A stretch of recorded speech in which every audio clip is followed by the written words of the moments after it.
और भारी संख्या में आज के इस कार्यक्रम में उपस्थित सभी भाइयों बहनों,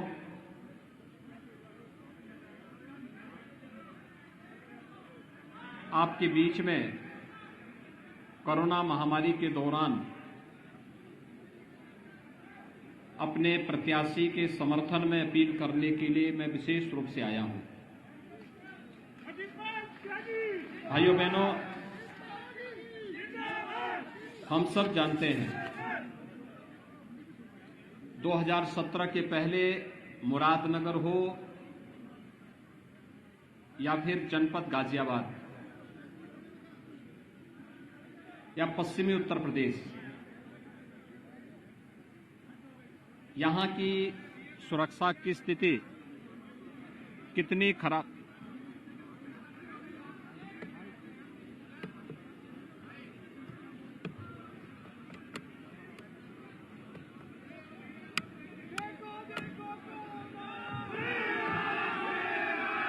सुरक्षा की स्थिति कितनी खराब थी, ये किसी से छुपा हुआ नहीं है। हर तीसरे दिन एक दंगा होता था।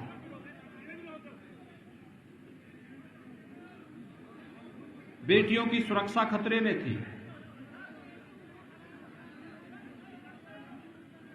व्यापारियों से गुंडा टैक्स वसूला जाता था। किसानों को उनकी उपज का दाम नहीं मिल पाता था। अवैध बूचड़खाने पशुपालकों के लिए एक समस्या बनी थी। और उन स्थितियों में देश के यशस्वी प्रधानमंत्री मोदी जी के आह्वान पर उत्तर प्रदेश की जनता जनार्दन ने भारतीय जनता पार्टी के कमल के निशान पर अपना आशीर्वाद दिया था। भाइयों बहनों, पिछले 5 वर्ष के दौरान बिना रुके, बिना डिगे, बिना थके और बिना झुके भारतीय जनता पार्टी की डबल इंजन की सरकार ने प्रदेश की 25 करोड़ जनता के सामने सुरक्षा का एक माहौल दिया। 5 वर्ष में क्या कोई दंगा हुआ? लेकिन दंगाइयों को ठिकाना लगाने का काम भी सरकार ने किया। यहां पर एक गुंडा दुर्भाग्य से विधायक बन गया था, कितना आतंक फैलाता था। और सरकार बनी, उसने एक बार गुंडाई की, उसको सीधे जेल के अंदर भेजने का कार्य भी हमारी ही सरकार ने किया था। भाइयों बहनों, ये सुरक्षा का माहौल, ये कानून का राज जो बिना भेदभाव के प्रत्येक व्यक्ति को सुरक्षा की गारंटी दे रहा है, ये विकास के कार्य कोई सोचता था? आज यहां पर सपा, लोकदल और बहुजन समाजवादी पार्टी से जुड़े हुए लोग भी आज आ रहे होंगे। उन लोगों से पूछने की आवश्यकता है कि आज दिल्ली मेरठ के बीच 12 लेन का जो एक्सप्रेस वे बन चुका है, जिसने उत्तर प्रदेश और दिल्ली की दूरी को कम किया है। 4 घंटे की दूरी को मात्र 4 घंटे में पूरा किया जा सकता था। इस कार्य को पिछली सरकारों ने क्यों नहीं किया? आखिर समाजवादी पार्टी को 4 बार प्रदेश में मौका मिला था। बहुजन समाजवादी पार्टी को 3 बार मौका मिला था। कांग्रेस ने प्रदेश के अंदर 55 वर्षों तक शासन किया है। आखिर वे लोग इन कार्यों को क्यों नहीं कर पाए? ये रैपिड रेल, देश की पहली रैपिड रेल दिल्ली मेरठ के बीच में बन रही है, 30,000 करोड़ रुपए की है। और यह कार्य पहले क्यों नहीं हो पाया? स्पोर्ट्स यूनिवर्सिटी मेरठ में हमारी सरकार दे रही है मेजर ध्यानचंद जी के नाम पर। और गंगा एक्सप्रेसवे मेरठ से प्रयागराज तक जिस दूरी को अभी तय करने में समय लगता है 16 से 17 घंटे, गंगा एक्सप्रेसवे जब 3 वर्ष के अंदर बनकर के तैयार होगी तो भाइयों बहनों यही दूरी तय करने में मात्र 6 घंटे लगेंगे। सुबह निकले, दोपहर में संगम में स्नान किया, शाम को वापस अपने घर को वापस आ गए। यानी ये कार्य है इंफ्रास्ट्रक्चर डेवलपमेंट का।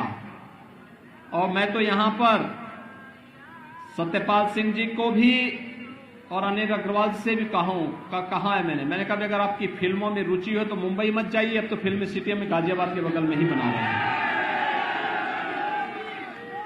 फिल्म सिटी भी नजदीक बन रही है, क्योंकि सतपाल सिंह जी तो मुंबई से ही यहां आए थे। अब उनको मुंबई नहीं जाना पड़ेगा, मुंबई की फिल्म सिटी यही गाजियाबाद के बगल में बनने जा रही है। भाइयों बहनों, ये विकास का कार्य पहले क्यों नहीं हो पाया?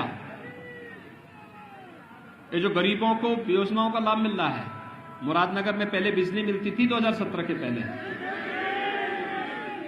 नहीं मिलती थी। भाइयों बहनों, 2017 के पहले बिजली नहीं मिलती थी। जो बिजली नहीं दे सकते थे वे आज कह रहे हैं कि मुफ्त में बिजली दे देंगे। कहां से दे देंगे? वे जब पैसा लेके बिजली नहीं देते थे, फ्री में बिजली का बिल वसूली करते थे, बिजली न देकर के बिल वसूली करते थे। 2017 के बाद बिना चेहरा दिखे, बिना क्षेत्र देखे प्रदेश के सभी 75 जनपदों में बिजली मिल रही है। मुरादनगर विधानसभा क्षेत्र में भी बिजली मिल रही है। गरीबों को मिलने वाली योजनाओं का लाभ, ये जो कोरोना महामारी है, दुर्भाग्य से सपा बसपा कांग्रेस की सरकार के समय आई होती, क्या दुर्गति हुई होती? न दवा था, न डॉक्टर था, न उपचार का केंद्र था। और जैसे कोरोना कालखंड में, आपदा के समय में क्या सत्ता पक्ष क्या विपक्ष सभी लोग मिलकर के सेवा के कार्य के साथ जुड़ते हैं, सभी लोग मिलकर के कार्यक्रम को आगे बढ़ाते हैं। लेकिन मैंने सर्वदलीय बैठक की थी लखनऊ में, समाजवादी पार्टी ने बहिष्कार करवा दिया। मैंने मुख्यमंत्री आवास पे नहीं आयोजित करवाई थी, राजभवन में करवाई थी कि राज्यपाल जी की अध्यक्षता में बैठक होगी, तब भी नहीं आए। कहा साहब कोरोना से में क्या मतलब? तुम जनता के संकट में सहयोगी नहीं बन सकते, साथी नहीं बन सकते, और चुनाव के समय बेवकूफ बनाने के लिए आ जाओगे तो जनता भी तुम्हें वही ठेंगा दिखाने का काम करेगी। कोरोना कालखंड में इनका कहीं पता नहीं था, न कांग्रेस, न सपा, न बसपा, कोई या किसी का था पता नहीं।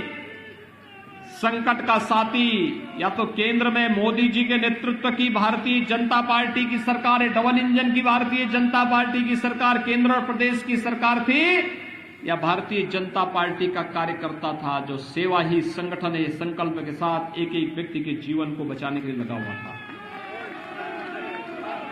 भाइयों बहनों, फ्री में टेस्ट, फ्री में उपचार, फ्री में वैक्सीन, सबको वैक्सीन, और डबल इंजन की सरकार है, डबल डोज खाद्यान्न का भी प्रत्येक गरीब के घर तक पहुंचाने का कार्य भी हो रहा है।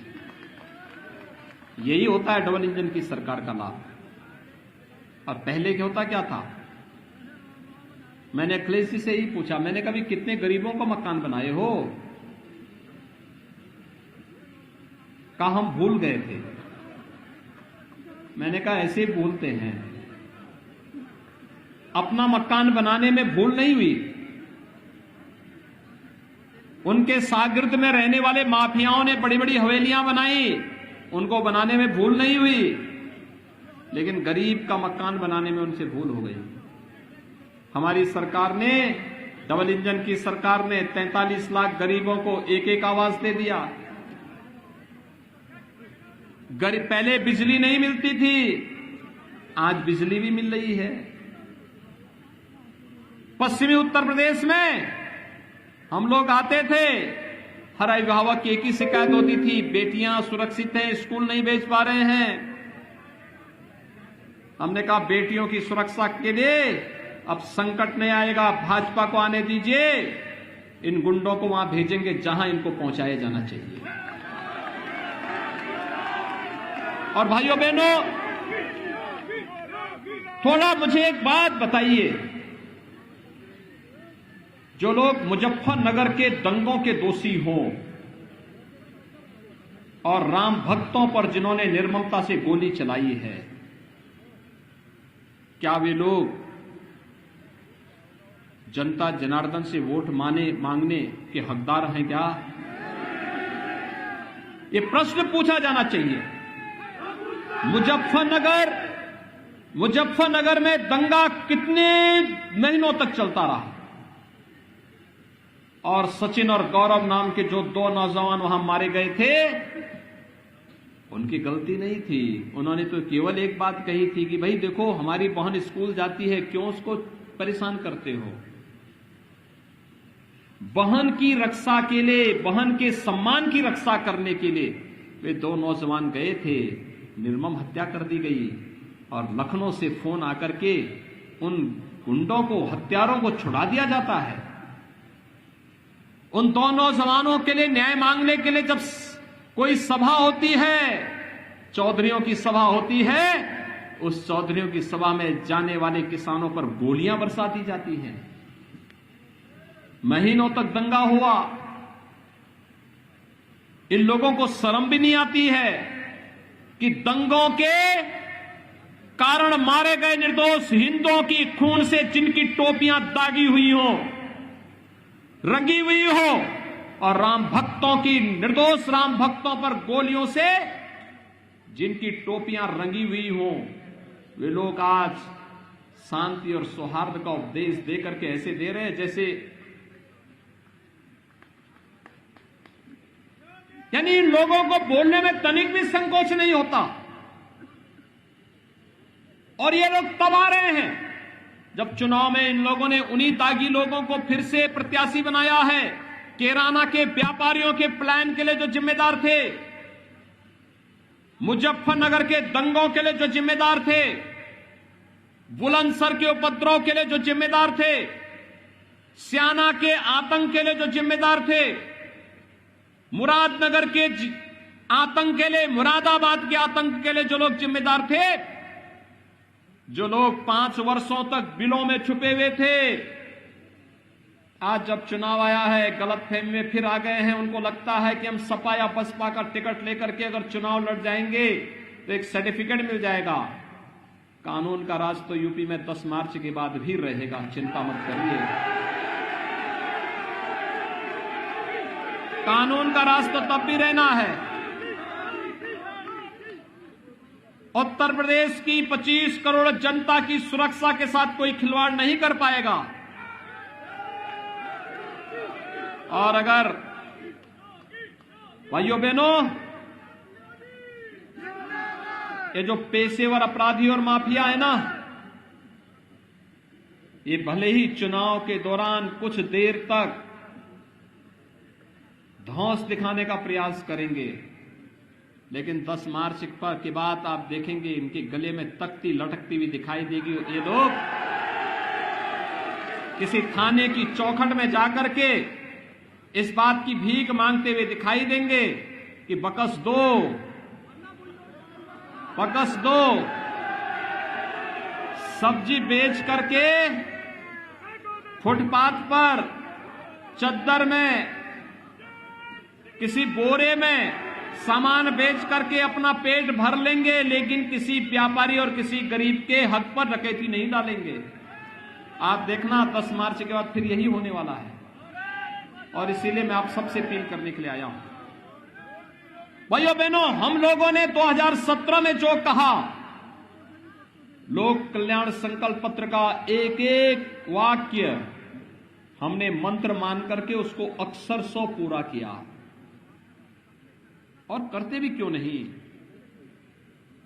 क्योंकि आपने योग्य जनप्रतिनिधि चुने थे। हर महीने तो जनरल साहब पहुंच जाते थे कि साहब लोक कल्याण संकल्प पत्र में ये कहा है और वहां की ये आवश्यकता है। शहजीत पाल त्यागी जी पहुंच जाते थे कि ये सब काम होने चाहिए, इन कार्यक्रमों को आगे बढ़ाया जाना है। और यही के लिए नहीं, पूरे पश्चिमी उत्तर प्रदेश के विकास की लोग चर्चा करते थे। सभी किसानों की, सभी व्यापारियों की, सभी नौजवानों की, सभी बेटियों की सुरक्षा की बात करते थे। और सरकार ने बिना भेदभाव के उन कार्यों को संपन्न किया। और मैं कह सकता हूं, मैं दावे के साथ कह सकता हूं, मैं तो तीनों पिछली सरकारों को चैलेंज करता हूं, उनका पूरा कार्यकाल ले लो और हमारी 5 वर्ष का कार्यकाल ले लो, उपलब्धियों के मामले में, सुरक्षा के मुद्दे पर वे तुलना कर लें। भारतीय जनता पार्टी की सरकार का कार्यकाल विकास के मुद्दे पर, सुशासन के मुद्दे पर, राष्ट्रवाद के मुद्दे पर, सुरक्षा के मुद्दे पर, इन सब पर संयुक्त रूप से भी भारी पड़ेगा। मैं कह सकता हूं, हमारी सरकार में प्रदेश में एक भी दंगा नहीं हुआ। पिछली सरकारों में हर तीसरे दिन एक दंगा होता था। पर्व और त्योहार शांतिपूर्ण तरीके से मनाए जा रहे हैं। अब तो कोई कावड़ यात्रा पे भी प्रतिबंध नहीं लगा सकता। पहले लोग कावड़ यात्रा में प्रतिबंध लगाते थे। मैंने पूछा, ये कावड़ यात्रा में प्रतिबंध क्यों? कहते थे साहब जो है संवेदनशील स्थलों से होते हुए जाता है। तो मैंने कहा भी संवेदनशील का मतलब क्या होता है? अरे वह शिव भक्त है, एक गरीब है, लेकिन उसकी भक्ति का सम्मान होना चाहिए, उसकी आस्था का सम्मान होना चाहिए। क्यों रोकोगे कावड़ यात्रा पर? कहा साहब सुरक्षा का मुद्दा। हमने कभी फिर इस सरकार कैसी जो सुरक्षा न दे सके? मैं सुरक्षा दूंगा, मेरी सरकार सुरक्षा देगी। कावड़ यात्री चलेंगे नीचे, ऊपर से हेलीकॉप्टर से निगरानी करो, दूर दूर तक देखो। एक तरफ पुष्प वर्षा कावड़ यात्रियों पे करो, और अगर कोई दंगाई किसी कावड़ यात्री की सुरक्षा में सेंध लगाने का कुत्सित प्रयास कर रहा है, तो उसको भी वहीं पर उसको निशाना बना लो। और इसलिए भाइयों बहनों, आज हम सब आपके पास आए हैं। सपा हो, बसपा हो, कांग्रेस हो, इनका न विकास का कोई एजेंडा है, न सुरक्षा का है, सुशासन का भी नहीं है। क्योंकि इनके लिए तो उत्तर प्रदेश के विकास इनका एजेंडा का हिस्सा नहीं, अपने परिवार का विकास। एक पार्टी है चाचा भतीजे की, एक पार्टी है भाई बहन की, एक पार्टी है बुआ भतीजे की। बाकी इसके अलावा किसी और को इस पार्टी में कोई जगह नहीं। वही इर्द गिर्द सब घूम फिर करके वही सब एक साथ होना है। इसलिए कोई विकास का विजन नहीं, सुरक्षा का भी कोई विजन नहीं। वे लोग सुरक्षित रहे, बाकी तो जाए भाड़ में, उनको बाकी से मतलब ही नहीं।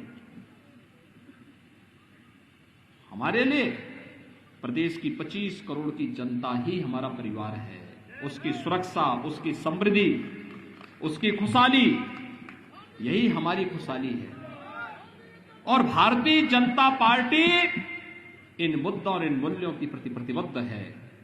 और उसी के लिए आज समर्पित भाव के साथ एक बार फिर से आपसे अपील करने के लिए आया हूं।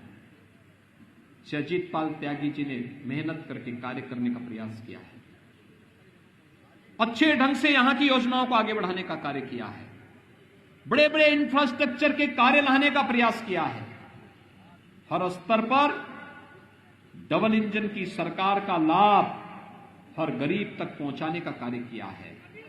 और भाइयों बहनों, उस क्रम को अनवरत आगे बने रहने के लिए आज मैं इसलिए आया हूं।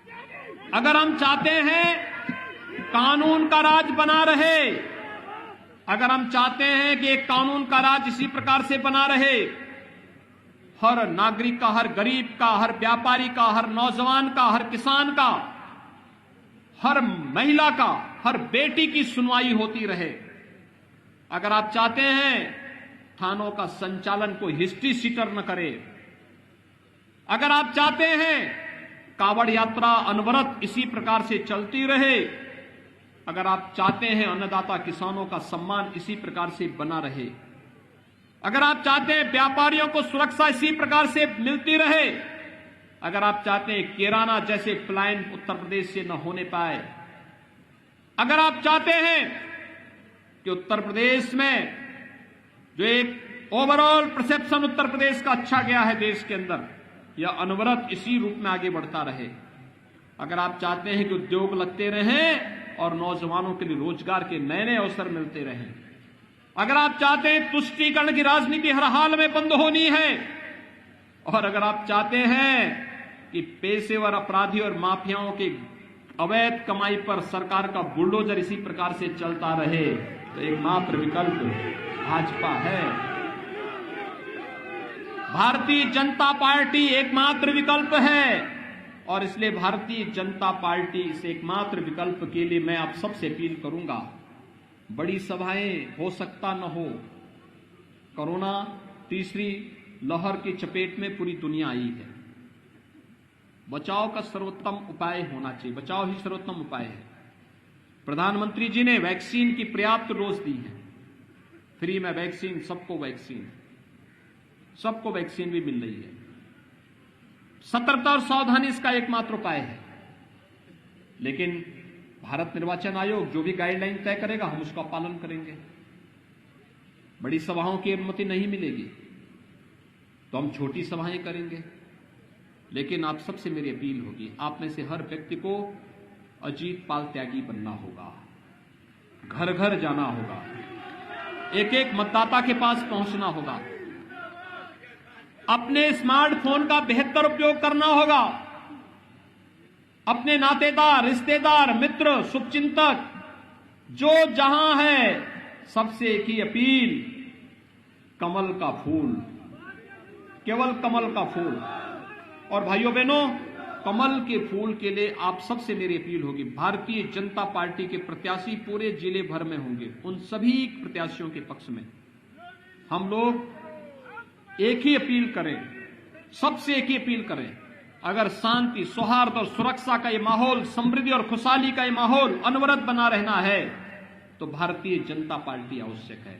और मैं आप सबको इस बात के लिए आश्वस्त करता हूं, भारतीय जनता पार्टी आपकी सुरक्षा और आपकी समृद्धि के साथ किसी प्रकार का कोई समझौता किसी से न करके प्रदेश को देश का नंबर 1 प्रदेश बनाने का कार्य करेगी। नंबर 1, आर्थिक रूप से देश का सबसे समृद्ध प्रदेश, सुरक्षित प्रदेश, और उत्तर प्रदेश प्रकृति और परमात्मा की कृपा का प्रदेश।